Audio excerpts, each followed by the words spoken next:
much, Tim.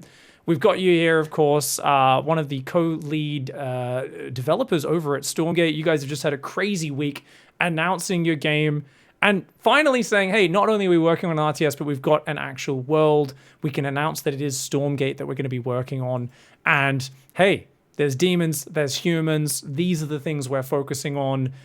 There's basically this whole world that you're just starting to finally say, hey, we've got concrete things to talk about. So how's the last week been for you guys?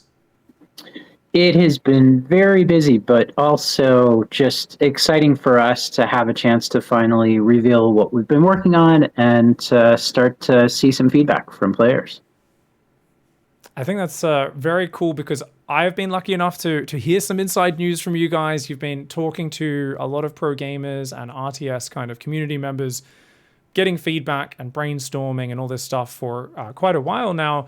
And we obviously know you guys quite deeply, but for a lot of people out there in the community, it's kind of the first they're hearing about some of the meat of what's going on. Hey, there's this RTS, you guys are looking to make a AAA RTS. And I think what's been interesting is you guys did announce with a trailer and some other things going out and a few little speaking engagements that you've had. But what's really starting to get the community excited is these interviews with yourself, Tim C, of course, your co-lead, who also was heavily involved in the Warcraft 3 campaign as the head of story. But you've got Monk talking, of course, about all of the kind of gameplay side. Ryan Shooter talking about a lot of the UX and how you guys are trying to revolutionize that. And it's, I think what's filtering through the community and is really starting to tantalize people is the passionate and very, very detail-oriented amount of knowledge that is clearly in your team. So you guys have kind of assembled, I guess, the most veteran RTS crack team, right? It feels a lot like you've been very careful trying to grab the absolute most experienced people in RTS development.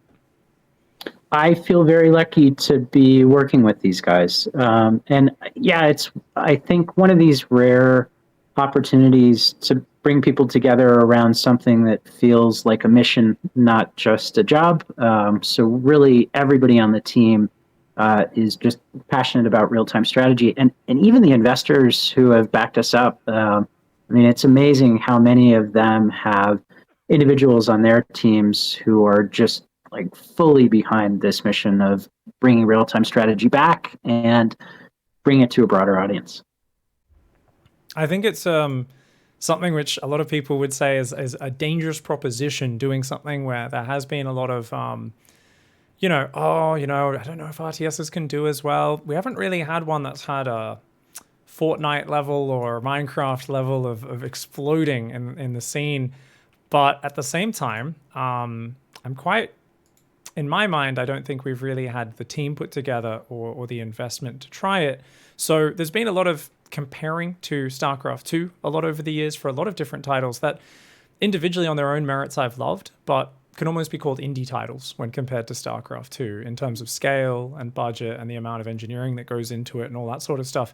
So I think for people like myself, the reason why we've been very excited when we're normally, let's be real, pretty cynical and salty RTS nerds is because you have set out with a clear set of goals, right?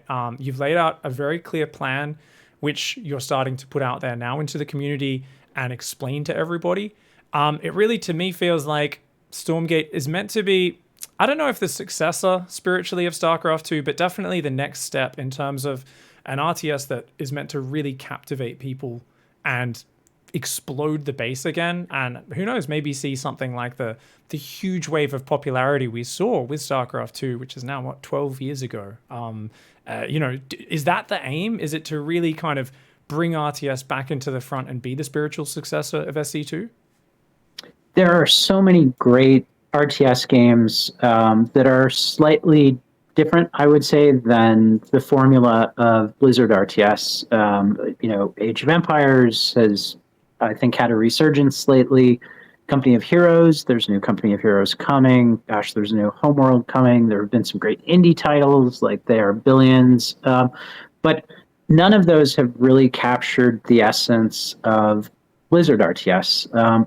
I think for this team, most of us coming out of Blizzard, we're excited to see what can a new RTS in that style do. There hasn't been a major new RTS from Blizzard since 2010.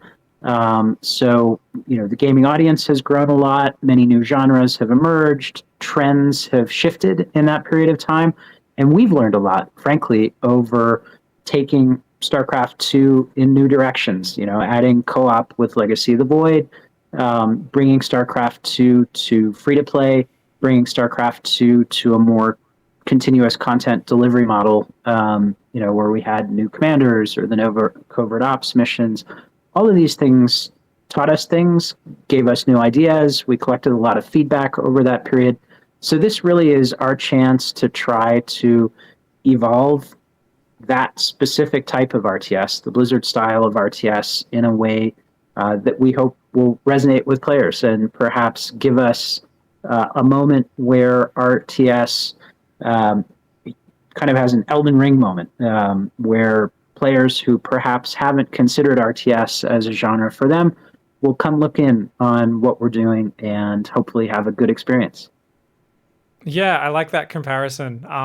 It's funny because I really love the first Dark Souls game, but I also recognize that I'm the person who gets really angry playing the games they like the most and then Googles how to solve things or grinds a boss 150 times until they figure out how to beat it. And Elden Ring's like, hey, let's just put a save point a little more frequently and just ease a few of those problem points a little bit. And suddenly you've got so many people who never played a Souls game playing. So for me personally, and I've definitely spoken to people who feel differently, but I feel like with that, it didn't remove the core enjoyment for someone who, I'm not an elite Souls player by any means, but someone who does like to get out there and kind of get butchered by the game and have the challenge up. So that's definitely something you guys are setting out to. But before we get there, I guess let's go over some of the basics. Let's move through into the story behind the game. So what is the story behind the game and what's the setting? All right, Stormgate is set on future Earth. Enough time has passed that technology has advanced somewhat significantly, but it should still feel familiar. Mechs are a thing, and weapons are more advanced.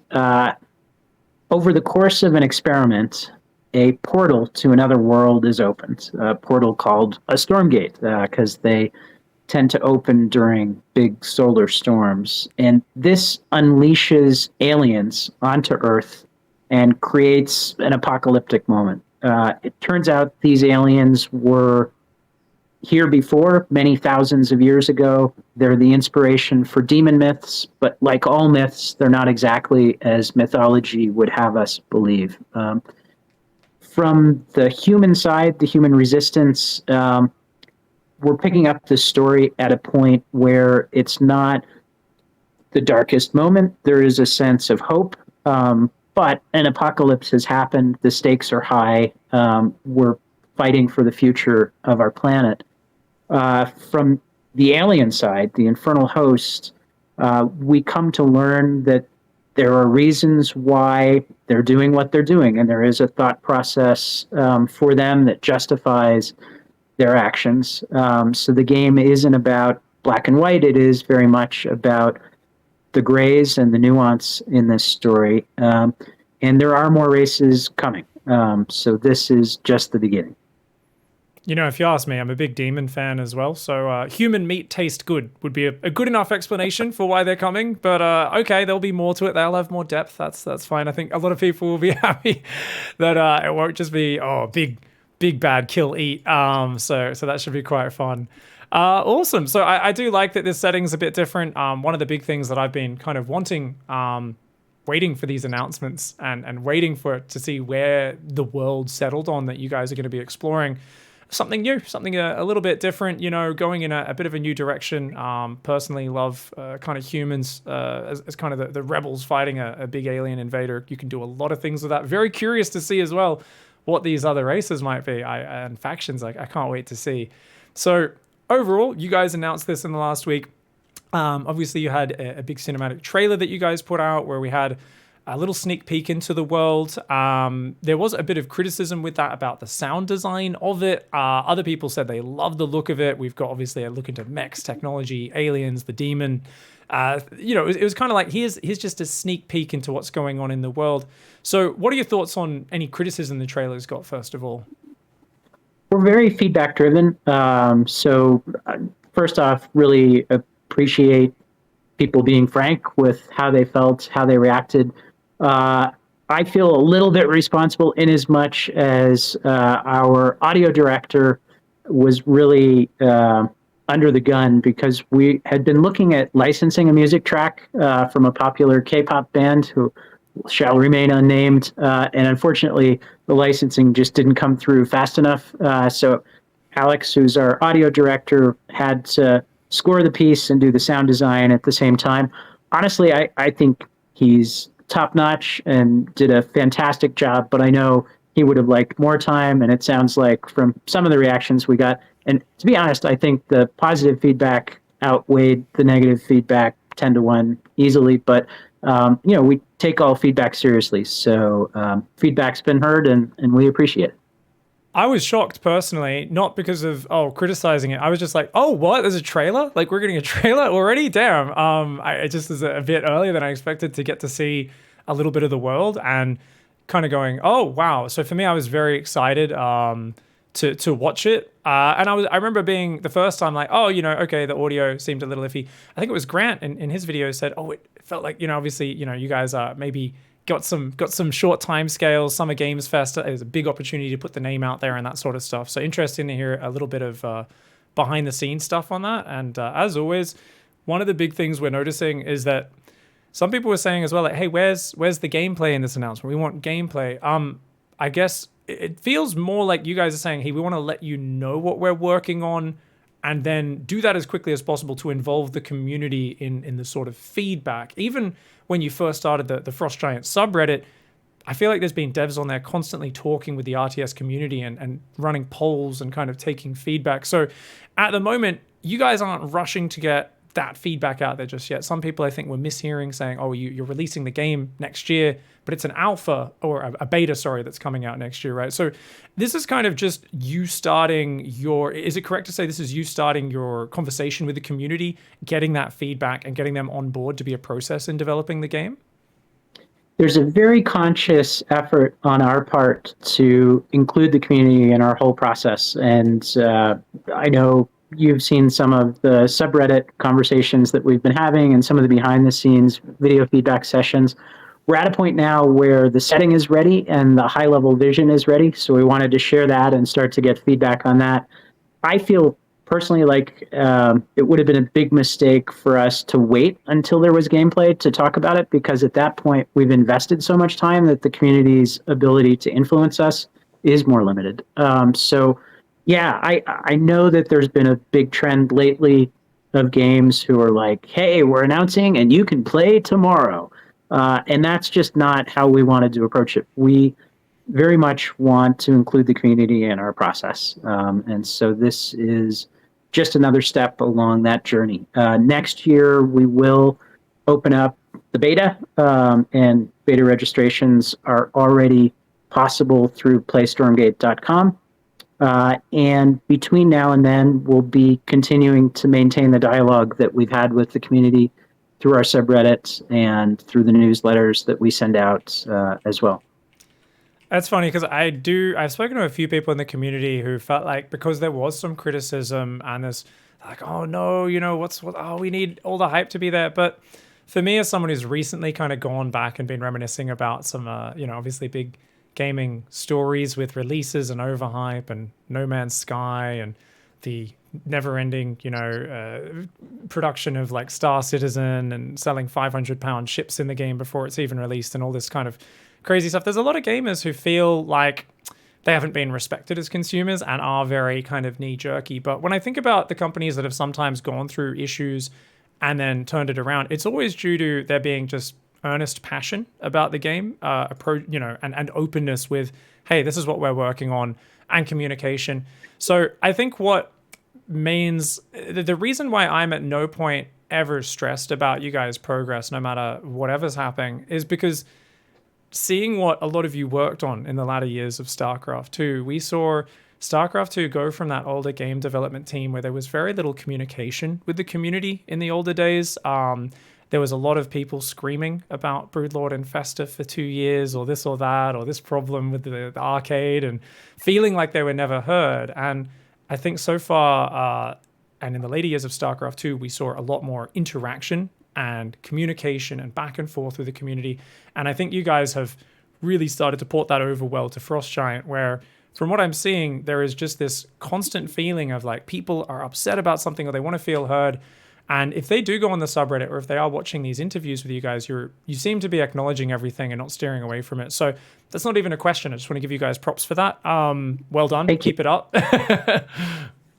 No, I appreciate it. And I really lived that transition at Blizzard from more of the ivory tower approach to more of the community interactive approach, and much prefer the latter. I think, sometimes it's hard to extract true north from the variety of different types of feedback that we get. But I do believe that the value of hearing that feedback and trying to address it as best we can is just critical to making great games. And already in this process with Stormgate, several of our thought processes have been shifted and influenced by the feedback that we get from the community. So I feel like we make a better game together than we make if we're off in an ivory tower and say, here is the game, with no feedback from the audience leading into that. Yeah, it's got to be good to be getting the fresh perspective constantly, right? Of people who aren't there working on it all day, and so eyes up close to the problem. So I imagine that's really good for keeping that fresh perspective. I guess going through all the controversial points early before we get to some of what I find more interesting personally. So hang around if people are bored of talking about this stuff. Some people I saw were very upset about free-to-play.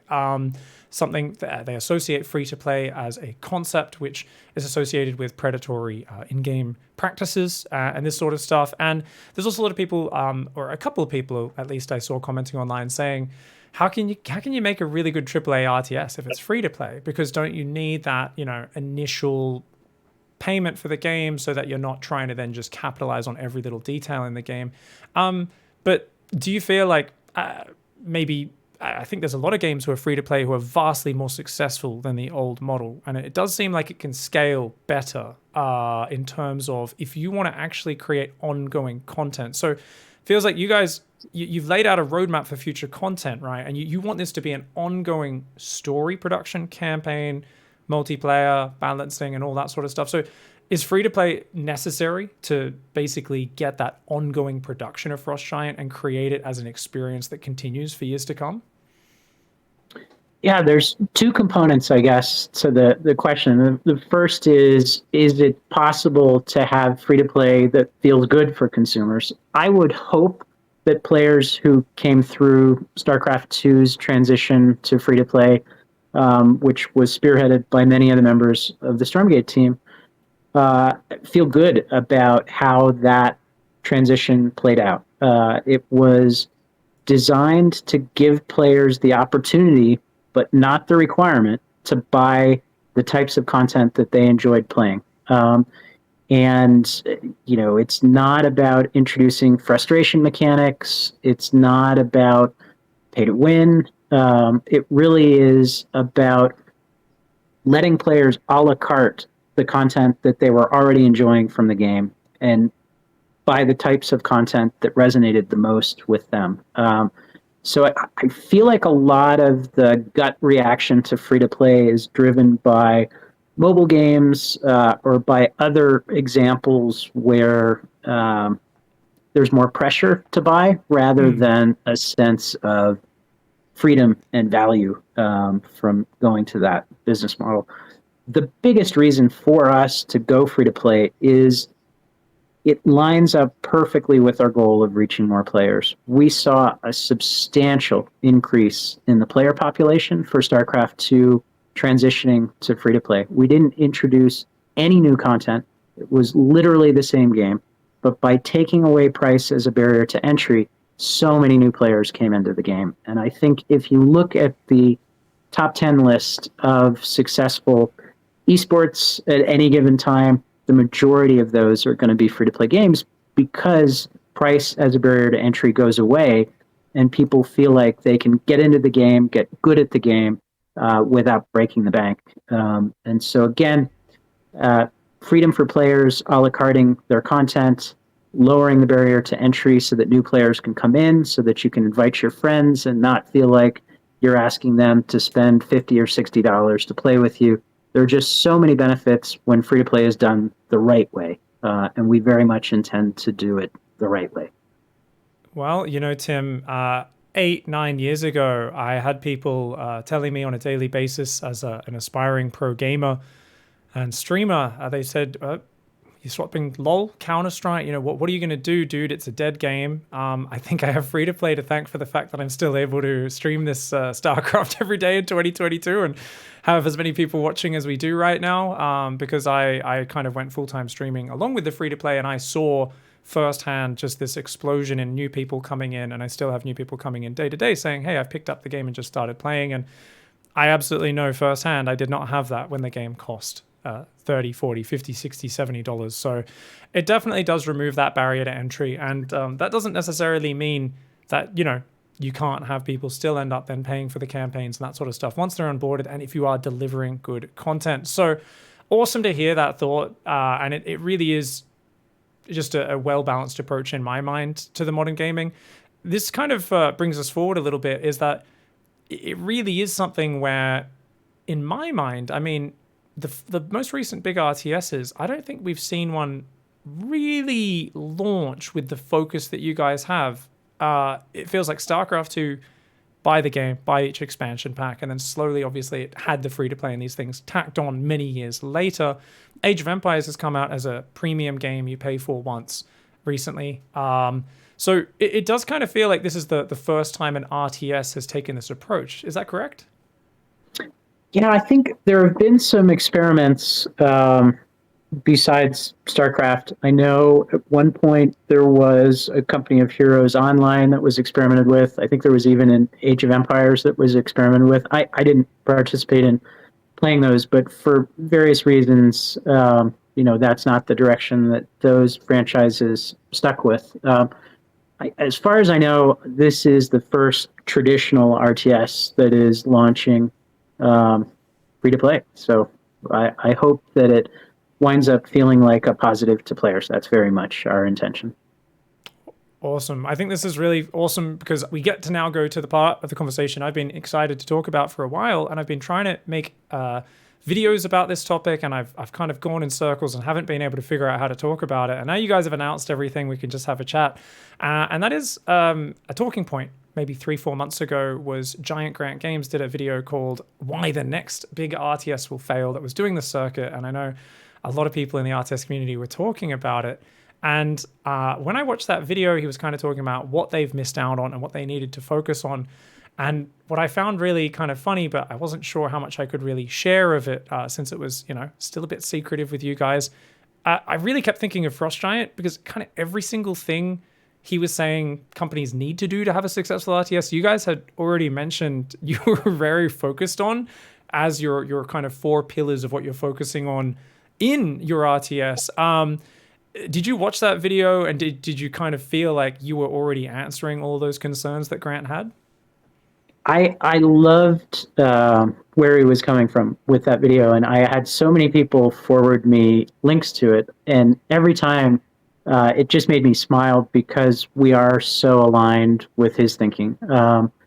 And having had the benefit of seeing all of the back-end data while we were working on StarCraft 2, we really had some good insights into player behaviors. And he references some of those insights. I think he had Matt Morris, who was part of the StarCraft 2 team with us, a clip with Matt on there. But, point being, there are things we learned. And one of the things that we learned was that there are a larger number of players who are comfortable playing against AI than there are players who are comfortable playing against other people. However, that group of players that plays against other people is tremendously engaged and stays with the game forever. So they, even though it's a smaller audience, they matter a lot as well. But I think it's important, and we very much try to do this as developers, to be consciously thinking about how we make each type of player feel fulfilled playing the game. And it doesn't feel good to, feel like you're somehow inferior because you choose one game mode or the other game mode. Both are good choices. But I think for Stormgate, we're very much thinking about how do we make those experiences as good as they can be for the kinds of players who choose to play those game modes. I think another big point in the video was just the importance of user-generated content and tools to create that content. And we are also huge believers in that. It's been part of RTS DNA for a long time. I think there's a big opportunity to create better tools and to provide a better platform for sharing content. So those are things that we're working hard on as well.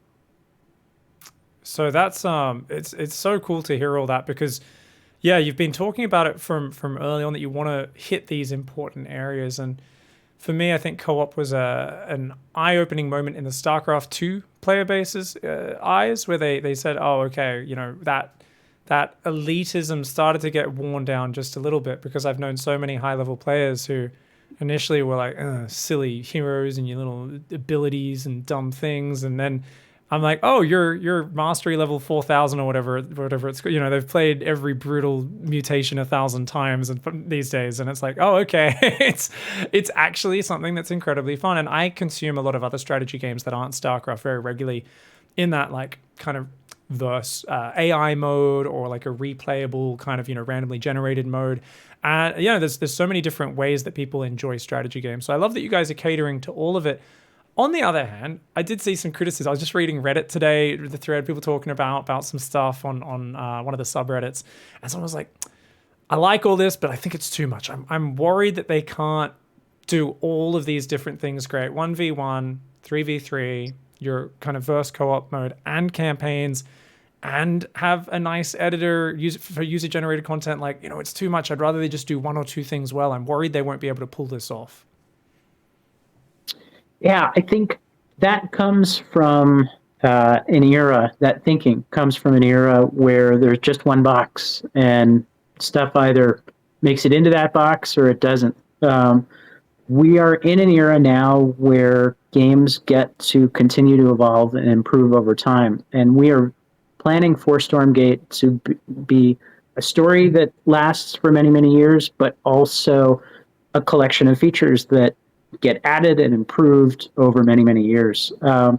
So I guess the other thing worth mentioning here is that StarCraft 2, between custom games, all of the various team modes, the campaigns, the co-op mode that we added, the user-generated content, like StarCraft 2 was already this. And for us to come out with something that is less than StarCraft 2 would also receive criticism. If we only serve one of those player bases, the competitive player base or that group of players that enjoys playing against AI more, we're excluding part of the audience that really matter to us as players, and we don't want to do that. So not to downplay the amount of work, definitely we have our work cut out for us, but I think it's not optional. Like we have to do this. This is the audience that we want to make happy, and we have to deliver these things to do that.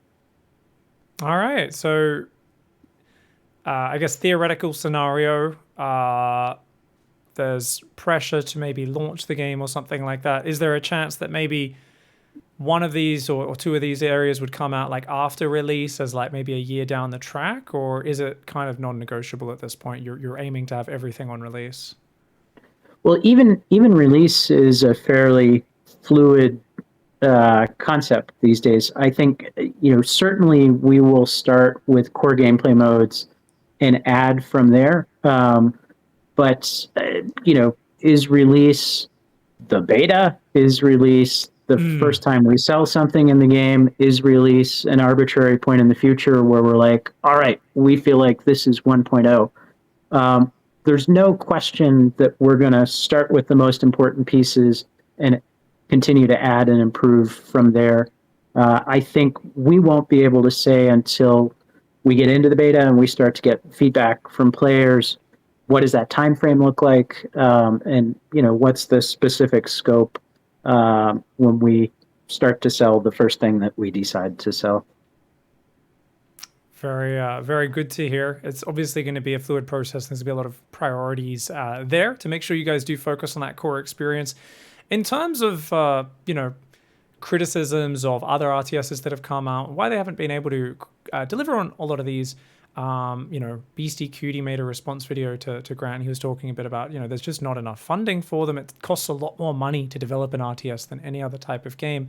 I'm wondering, is that true? I have no idea from the outside. Do RTSs generally, there's more in the engine and stuff? I know you guys are working on Snowplay, your own kind of tool within UE5 to create this beautiful pathing and logic so that all the units feel super responsive. Is this a much bigger technical obstacle than it is to make an FPS or another type of game? It's all about scope, I think, is the right answer. So RTS has some unique technical challenges. Responsiveness, number of units, pathfinding collision for those units, providing tight network sync. So it's certainly the case that you can't just pick up an off-the-shelf game engine and make an RTS at the quality level of StarCraft 2. There is a tremendous amount of technology development necessary to facilitate that. At the same time, I look at other types of games. I mean, to make a Red Dead Redemption or a Grand Theft Auto, the scope of development for those games is pretty incredible as well. Talking to other developers on even RPGs or MMOs these days, team sizes and budgets are pretty staggering. RTS is hard. I won't disagree with that, but it's something that this team has a lot of past experience with, and we're able to leverage the efficiencies of people improving on their past work instead of having to figure things out for the first time. Always a little bit better to go down a beaten path and widen it, maybe tile the path a little bit, lay down some stones, than have to build it from scratch. So definitely hoping you guys can just continue in along that. So at the moment, you guys have at least publicly been announced about $35 million of funding so far, and you've got a great team. You guys are working on it. You're looking to release the beta next year and kind of move forward from there. I don't know how much you guys can talk about it. Are you guys doing more funding rounds or anything like that? Do you think you have enough to make sure the game is released? Anything you can share about the monetary side of that? Or do you think it's going to be something which, well, I guess is there anything you can share about that, basically? We feel really good about the budget based on the money that we've raised so far. It's always possible that more money will come in before we launch, but really we're planning to just focus on the game development and get to the point where we can get feedback from the beta and then based on that feedback, launch the game and start to sell some types of content to players. So it's a great position to be in that we feel like we have what we need to finish the game. At the same time, there's lots of work still ahead. So we've got work cut out for us. It's good. Whenever I hear someone talking about game dev, I'm always like, if it sounds too good to be true, it usually is. And I like that there's a lot of acknowledging that everything's gray ahead, right? There's a lot of decisions still to be made, a lot of work to be done, a lot of to see. So thank you for being very, just honest and straightforward with all these answers. It's really nice to hear this inside view about kind of, the task you guys have in front of you. And we are, of course, very excited to see how it goes. One of the big things here is, of course, talking about StarCraft 2 a lot, talking about Blizzard RTSs. I think of my audience, 25 to 45-year-old people, mostly, plenty in their 50s and 60s, and maybe a few in their 70s who are watching right now as well. So it is an older base to hit the Fortnite, to hit the Minecraft. You know, I think I have kid brothers, and they grew up with Minecraft and these other games which I never played, right? And luckily, I've made them play Warcraft and the old games that I grew up with in StarCraft 2, and they've gotten into it. But I think there's a lot of kids their age who didn't necessarily. So how are you guys going to attract the younger players? Obviously, this can't just be about, oh, we just want the same RTS players who are all, you know, busier and busier these days. They still game, but not as much. And, you know, to get a truly viral game that's got a huge explosion and a reinvigoration of the RTS scene, you need to go after the younger audience. Is there anything special you guys are doing to that? Approachability is a key goal for us across the board in developing Stormgate. And I think it's critical for us to make sure that we build something that is still appealing to the core of players, and we're part of that core of players, so we're trying to make sure that we keep it appealing even for ourselves. But at the same time, and again, if you look at the Elden Rings or League for that matter, like there's so many examples of core genres that reach a broader audience, but that still manage to stay true to that core. So in thinking about approachability, we're absolutely trying to maintain the high skill ceiling, the sense of all of the mechanics that make up RTS that we know and love, from resource collection, base building, army building. Just we don't want this in any way to feel like a dumbed down RTS. This will be a real RTS. But thinking about how do we provide an on-ramp for new players, how do we eliminate that upfront intimidation that a lot of players experience the first time they come into an RTS, those are very important. And I think one of the most interesting things from my perspective that we're exploring is how do we make it possible for you as a more experienced RTS player to bring your friend into the game who's completely new to RTS and have a good experience with you playing the game, even though you've got vastly more experience than they do. We saw with StarCraft 2, completely unintentionally, co-op mode became a vector for new players to enter the game because of this, because their more experienced friends would invite them. We completely didn't plan for that. There's no onboarding for co-op. The experience that those new players had depended completely on how good a teacher their more experienced friend was. So obviously mileage varied considerably in how good that experience was.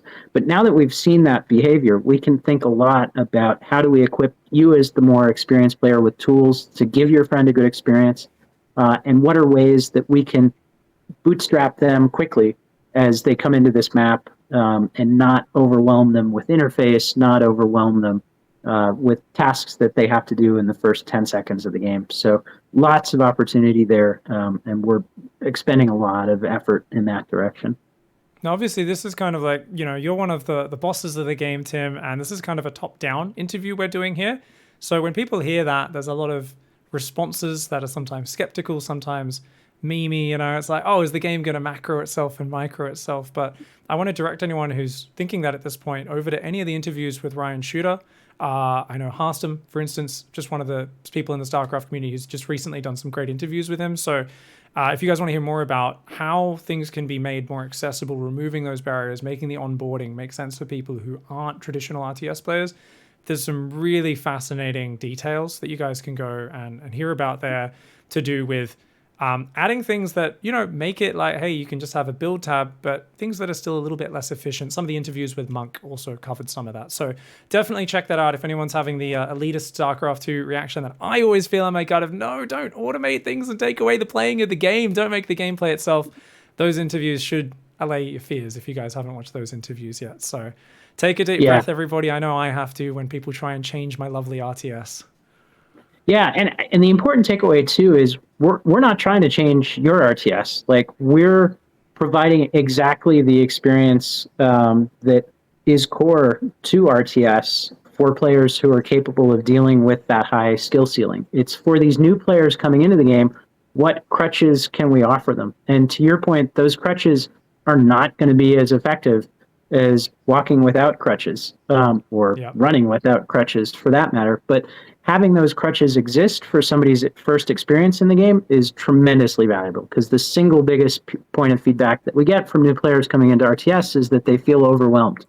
And people who feel overwhelmed, especially in a free-to-play game where they're not invested in the game and they can walk away, causes churn. It means we lose them forever and they don't come back to the game. It's so important to us that when you invite your friend, your girlfriend, your son perhaps, or your parent for that matter, to come try this game, that they have a good experience that first time and that they enjoy it enough to keep going. And it doesn't mean that we're going to ask high-skill players to play this game differently. It does mean that we're trying to provide a good on-ramp for new players coming into the game. Yeah, I think that's it's been really reassuring to hear the details about how you guys are planning to do that as well, because it's very intelligent. Some of the tools that you guys are developing and being talked about to do that, and still allow us to play with the traditional mechanics, but to optimize things for the people who are otherwise going to get a bit thrown off. I think of any time I try a new RTS game, I'm a bloody veteran ex-pro gamer who does RTS for a living. I'm always overwhelmed. My first time playing a new RTS, hovering over tooltips, reading them, there's alerts coming at me. I'm trying to figure out the resources. And this is something I understand the rules, because it's a very familiar set of rules. And I'm still overwhelmed every time I'm playing a new RTS, looking at battles going, what's going on? What's shooting what? Does this shoot air or ground? You know, and I know where to look. I know how to hover over the units. I know how to check if they attack air or ground and if they're flying or land units.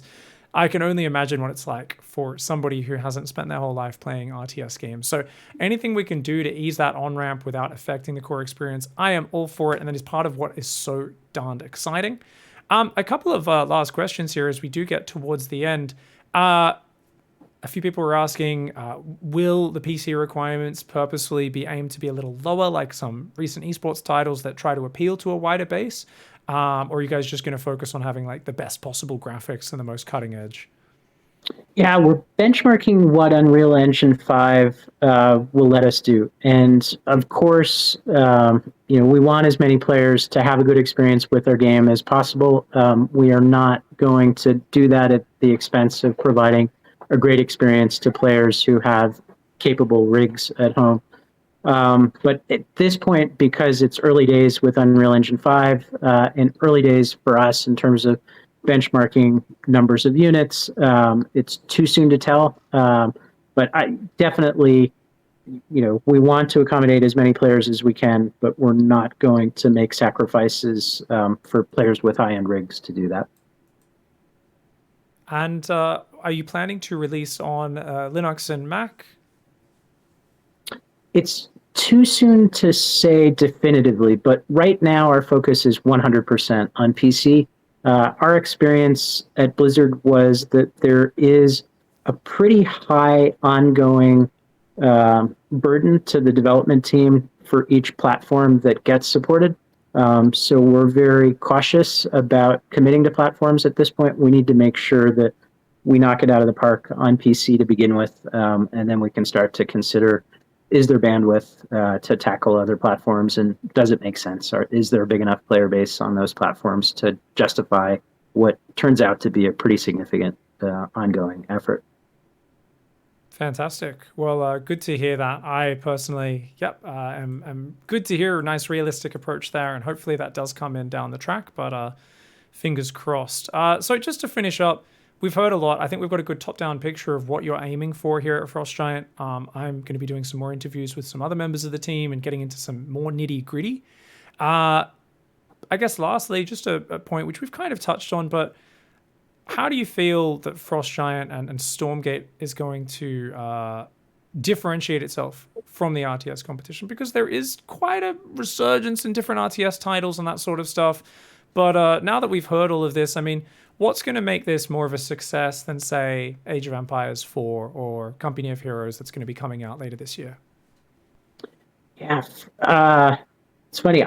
First thing that I would say here is just I don't know of anybody else who is building an RTS in the style that Blizzard pioneered. So right away, I think that's distinctive. But even relative to what's come before from Blizzard and RTS, this concept of ongoing content with storyline planned for years, where you don't have to wait for expansion packs, but we're just regularly delivering content. I think that's huge. The social aspects of what we're doing, from being able to play the campaign cooperatively to the open-ended co-op mode that now supports 3 players, to having integrated esports that enable even 1v1 players to be part of a community that is competing with each other, just beyond the ladder, but a tournament system that facilitates that. The new 3v3 competitive mode, which is really trying to break some new ground in terms of the potential for role differentiation between players, exploring some new win conditions. There's just so much there. And last but certainly not least is this effort on our part to really next level the content creation tools that users can take advantage of to build and share their own content. Altogether, every single one of these things is a significant advance from what has come before. And it's not trying to throw everything out and start all over again. It's trying to take what we already saw resonate with players and make it even better. What I'm hearing, Tim, is you didn't specifically say it, but I hear you hinting. Are you committing that there will be a patrol button in Stormgate? Say that again. That there will be a will patrol. Will there be a patrol command? Will you be able to patrol your units in RTSs in the 2020s? I think I can confidently commit to that. I think we can pull that off. Okay, fantastic. And this one, I know this is a stretch, but you guys have got me so excited. I'm thinking maybe, just maybe, do you think there might be a 1v1 ranked, or just a ranked ladder in general when the game launches? Do you think that's maybe a possibility? That is absolutely our intention.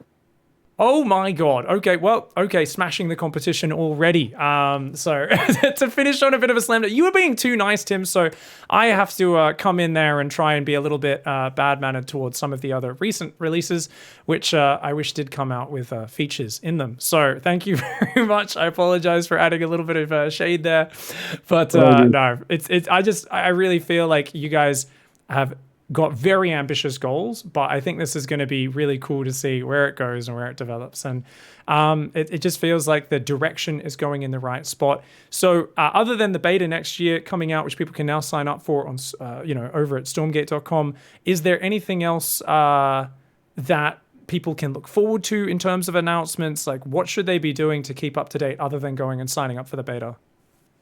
Everybody who registers for the beta will get updates from us as we progress towards that goal. Also, the subreddit is a great place to engage, and we'll be continuing to post some directed topics there, which are just things that the dev team is thinking about and wants input on.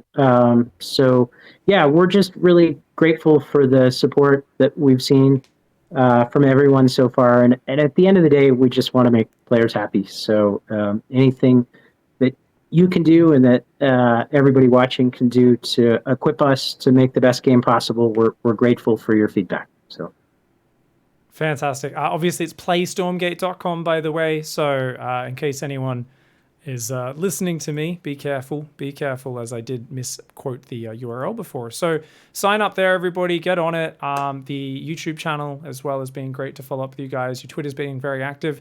Thank you very much for your time, Tim. Any last words before I let you go?